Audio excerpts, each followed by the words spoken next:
할렐루야. 오늘도 예배의 자리에 나오신 성도님들을 주님으로 축복하고 환영합니다. 함께 시간 기도하며 예배의 자리로 나가도록 하겠습니다. 함께 기도하겠습니다.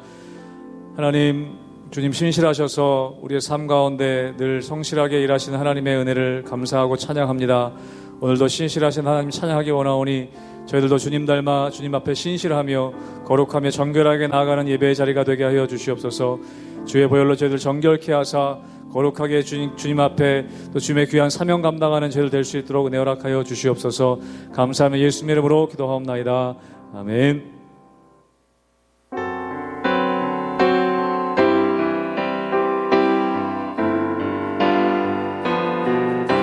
오 신실하신 주, 오 신실하신 주, 내 아버지여, 늘 함께 계시니 두려움 없네. 그 사랑 변찮고 날 지키시며 어제나 오리 한결같네. 오 신실하신 주, 오 신실하신 주, 오 신실하신 주, 날마다 자비를 베푸시며 일용할 모든 것 내려주시니 신실하신 주, 나의 그 봄철과 또 여름, 봄철과 또 여름, 가을과 겨울, 해와 달 별들도 다 주의 것, 만물이 주 영광 드러내도다. 신실한 주 사랑 나타내네. 오 신실하신 주, 오 신실하신 주, 오 신실하신 주, 날마다 자비를 베푸시며 일용할 모든 것 내려주시니 오 신실하신 주, 나의 그 내 죄를 사하여 아니하시고 내 죄를 사하여 아니하시고 주 친히 오셔서 인도하네.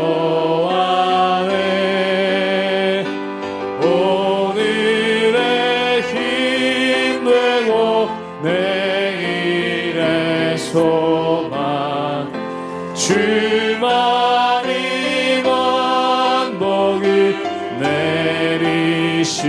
오 신실하신 주, 오 신실하신 주, 오 신실하신 주, 날마다 자비를 베푸시며 일용할 모든 것 내려주시니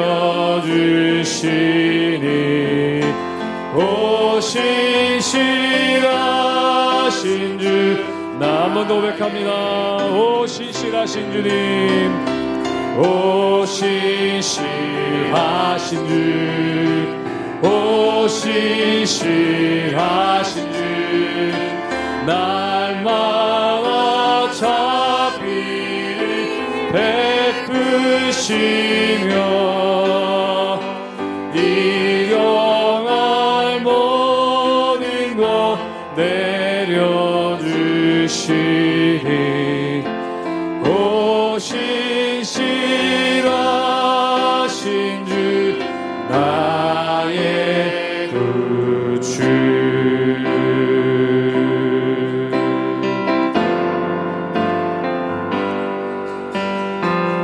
하나님 한 번도 나를 실망시킨 적 없으시고 언제나 공평과 은혜로 나를 지키셨네. 오 신실하신 주, 오 신실하신 주, 오 신실하신 주, 내 너를 떠나지도 않으리라, 내 너를 버리지도 않으리라. 약속하셨던 주님, 그 약속을 지키사 이후로도 영원토록 나를 지키시리라 확신하네. 지나온 모든 세월들, 지나온 모든 세월들 돌아보아도 그 어느 하나, 그 어느 것 하나 주의 손 안 미친 것 전혀 없네. 안 미친 것 전혀. 함께 고백합니다. 오 신실하신 주님, 오 신실하신 주, 오 신실하신 주, 내 너를 떠나지도 않으리라, 내 너를 버리지도 않으리라. 약속하셨던 주님, 그 약속을 지키사 이후로도 영원토록 나를 지키시리라 확신하네.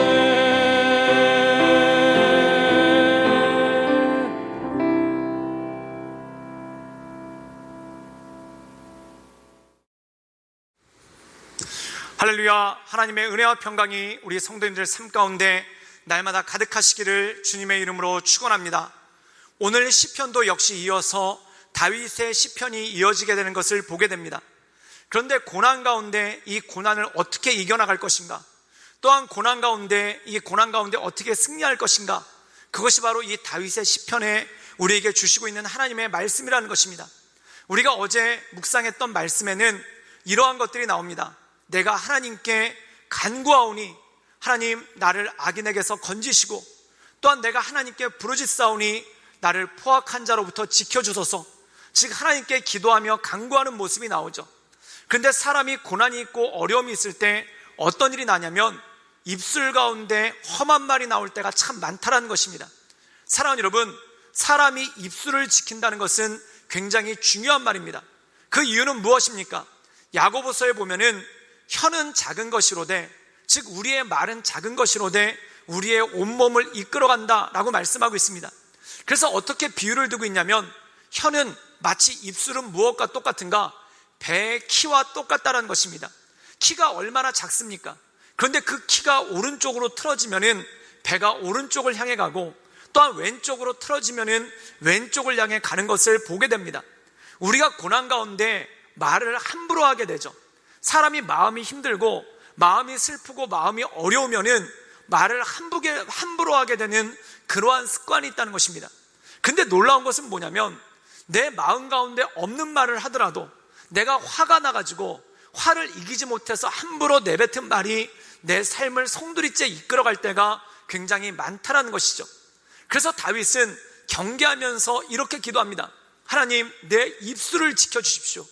또한 내 입술에 파수꾼을 세우셔서 내가 고난 중에 함부로 말하지 않도록, 또한 고난 중에 내가 아무렇게나 말하지 않도록 내 입술을 지켜주십시오 라고 고백한다는 것입니다. 사랑하는 여러분, 고난 가운데 걸어가고 있을 때, 또한 인생의 근심과 고민이 많을 때 입술을 지킨다는 것은 굉장히 중요한 일입니다. 우리가 우리의 입술을 잘 지켜나감을 통해 우리의 마음을 지키고 우리의 삶을 지키며 하나님 보시기에 온전한 삶을 살아가시는 우리 모든 성도님들 되시기를 주님의 이름으로 축원합니다. 시편 141편 1절에서 10절 말씀입니다. 여호와여, 내가 주를 불렀사오니 속히 내게 오시옵소서. 내가 주께 부르짖을 때에 내 음성에 귀를 기울이소서. 나의 기도가 주의 앞에 분향함과 같이 되며 나의 손드는 것이 저녁 제사같이 되게 하소서. 여호와여, 내 입에 파수꾼을 세우시고 내 입술의 문을 지키소서. 내 마음이 악한 일에 기울어 죄악을 행하는 자들과 함께 악을 행하지 말게 하시며 그들의 진수성찬을 먹지 말게 하소서. 의인이 나를 칠지라도 은혜로 여기며 책망할지라도 머리에 기름같이 여겨서 내 머리가 이를 거절하지 아니할지라. 그들의 재난 중에도 내가 항상 기도하리로다. 그들의 재판관들이 바위 곁에 내려 던져졌도다. 내 말이 닳므로 무리가 들으리로다. 사람이 밭가라 흙을 부스러뜨린 같이 우리의 해골이 스올 입구에 흩어졌도다. 주 여호와여, 내 눈이 주께 향하며 내가 주께 피하오니 내 영혼을 빈궁한 대로 버려두지 마옵소서. 나를 지키사 그들이 나를 잡으려고 놓은 올무와 악을 행하는 자들의 함정에서 벗어나게 하옵소서. 악인은 자기 그물에 걸리게 하시고 나만은 온전히 면하게 하소서. 오늘 말씀 가운데 보면은 고난 가운데 있는 다윗이 하나님께 부르짖습니다. 그리고 하나님께 간구합니다. 그렇다면 하나님께 부르짖고 간구하는 내용이 무엇이겠습니까? 우리 함께 시편 141편 3절의 말씀을 함께 보도록 하겠습니다. 제가 읽겠습니다. 여호와여, 내 입에 파수꾼을 세우시고 내 입술의 문을 지키소서. 오늘 말씀 가운데 보면은 하나님, 내 입술에 파수꾼을 세워 주시옵소서. 또한 내 입술의 문을 지켜 주시옵소서 라고 말을 하고 있습니다. 이 기도의 내용은 무엇입니까? 하나님, 내가 함부로 말하지 않도록, 또한 내가 내 기분 내키는 대로 말하지 않도록, 또한 내가 죄악을 토해내지 않도록 주님 나를 지켜주십시오 라고 말하고 있다는 것입니다. 사랑하는 여러분, 때때로 대적들이 나에게 쳐들어오고, 또한 악인들이 나에게 함정을 걸어오고, 또한 악인들이 나를 넘어뜨리려고 할 때 얼마나 억울합니까? 또한 얼마나 분통이 터집니까? 사람이 억울하고 분통이 터지면은 참 할 말이 많아집니다. 또한 억울하고 분통해지면은 이 말을 누군가에게 하소연하고 싶은 그러한 생각이 참 많이 들기 시작한다는 것이죠. 그런데 다윗은 하나님께 간구합니다.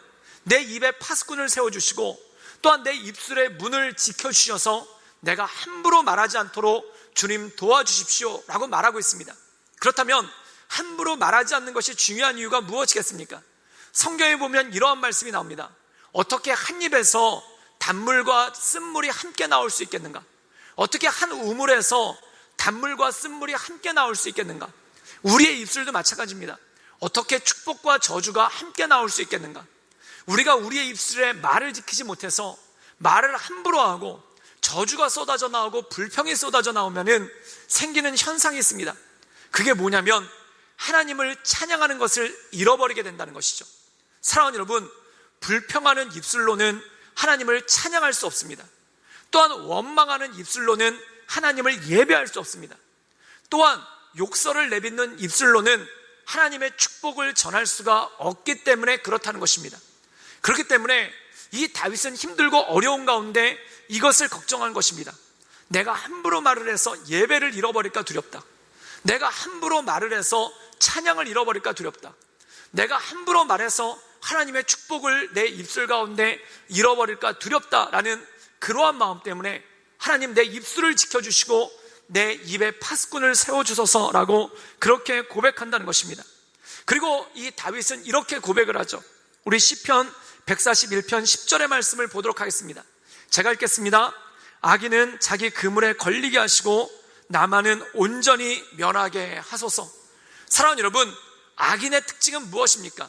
우리를 힘들고 어렵게 해서 궁극적인 목적은 우리를 예배의 자리로 떠나게 한다는 것입니다.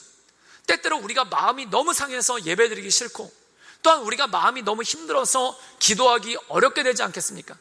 사단의 최종적인 목적은 바로 그것입니다. 악인들을 우리한테 보내서, 악인들이 우리의 마음을 어지럽혀서, 악인들이 우리의 마음에 분통을 터뜨려서 우리로 하여금 궁극적으로 예배의 자리에서 떠나게 한다는 것이죠. 그렇다면 사랑하는 여러분, 내가 예배의 자리를 떠나고 함부로 말을 하게 되면 어떤 일이 생깁니까? 결국 나도 악인의 반열에 설 수밖에 없다라는 것이죠. 우리나라 말에 이런 말이 있습니다. 욕하면서 닮는다는 것입니다. 사랑하는 여러분, 악인을 욕하면, 악인을 비방하면, 또한 악인에게 원망하면 어떤 일이 일어나는가? 어느새 나도 모르게 악인이 된다는 것입니다. 그래서 어떤 일이 벌어집니까? 나도 그물에 걸리고 넘어진다는 것이죠. 바로 다윗이 내 입술을 지켜달라는 말씀은 바로 이것입니다. 악인들이 나에게 범접해 올지라도 내가 그들과 같이 악인이 되지 않도록 나를 지켜주시옵소서. 사랑하는 여러분, 악인이 안 되려면 어떻게 해야 됩니까? 첫 번째, 입술을 지켜야 됩니다. 혀를 지켜야 됩니다. 말을 지켜야 됩니다. 입술을 지키고 말을 지키면 어떤 일이 생깁니까? 내 마음을 지킬 수 있습니다. 내 마음을 지키면 어떤 일이 생길까요? 내 행실, 내 행위를 지킬 수가 있게 되죠. 그래서 예배자로서의 삶을 잃어버리지 않는 그러한 모습이 우리 가운데 있다라는 것입니다. 그러나 사랑하는 여러분, 우리가 어려울 때, 공부할 때 우리의 입술을 잘 지켜서 내 입술에서 찬양이 떠나가지 않도록, 내 입술에서 하나님의 축복이 떠나가지 않도록 날마다 기도하며 엎드리며 나가시는 우리 성도님들 되시기를 주님의 이름으로 축원합니다. 함께 기도하시겠습니다. 늘 언제나 살아서 역사하신 주님, 우리가 주님만을 바라봅니다. 우리가 주님만을 찬양합니다.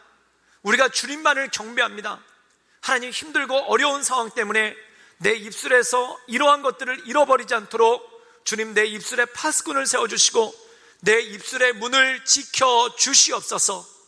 예수님의 이름으로 감사하며 기도드리옵나이다. 아멘.